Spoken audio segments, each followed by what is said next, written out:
এ পয়গম্বর মূসা, তুমি দেরি করবা না, অমুক প্রান্তে তুমি চলিয়া যাও, সেখানে গিয়ে দেখবে একটা বালক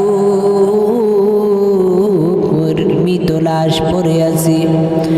ওই লাশটাকে নিজ হাতে গোসল করাইবা, তারপরে জানাজার জন্য নিজে ইমামতি করবা, সকল মানুষদের নিকট খবর পৌঁছাইয়া দিবা যে ব্যক্তি এই ব্যক্তিটা আর জানাজায় শরীক হবে, ওই ব্যক্তিটার বিগত সব গুনাহগুলোকে মাফ করে জান্নাতের কাতারের মধ্যে দাঁড় করিয়ে দিবে। এ কথা খবর পাওয়ার পর মহল্লার এলাকার সবাই চলে আসলো।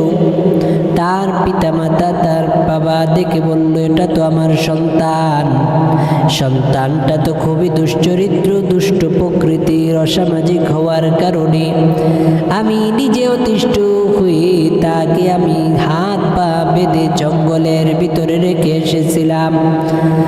আমার কাছে শত অভিযোগ থাকার পরেও বারে বারে শাসন করেছি, কিন্তু সমাধান হয় নাই।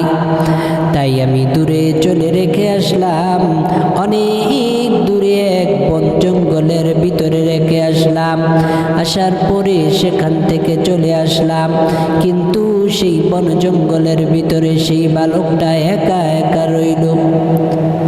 পয়গম্বর মুসার কাছে রব্বুল আলামিন খবর পাঠালেন।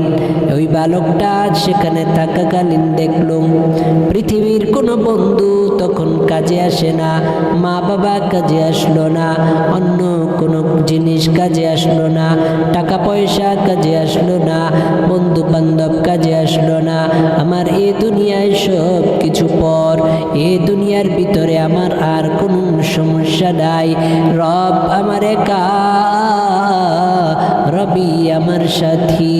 রব্বুল আলামিনকে পরিপূর্ণভাবে মেনে তখন তিনি এমন তওবা করলেন, ও মালিক, আর জীবনে গুনাহ করব না, আর জীবনে অপকর্ম করব না, আর জীবনে হারাম খাইব না, আর জীবনে হারাম দেখব না, আর জীবনে অন্যায় করব না, আর জীবনে অপকর্ম করব না।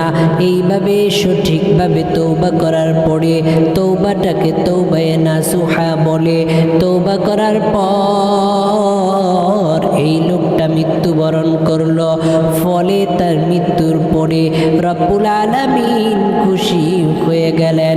শুধু খুশি হলেন না, পয়গম্বর মুসাকে বললেন, গোসল নিজের হাতে করাইবা, ইমামতি নিজে করবা, নিজেই কবরস্থানের মধ্যে শায়িত করবা, ঘোষণা দিবা যারা নাকি এ ব্যক্তিটার জানাজা পড়বে তাদেরকে জান্নাত দান করা হবে।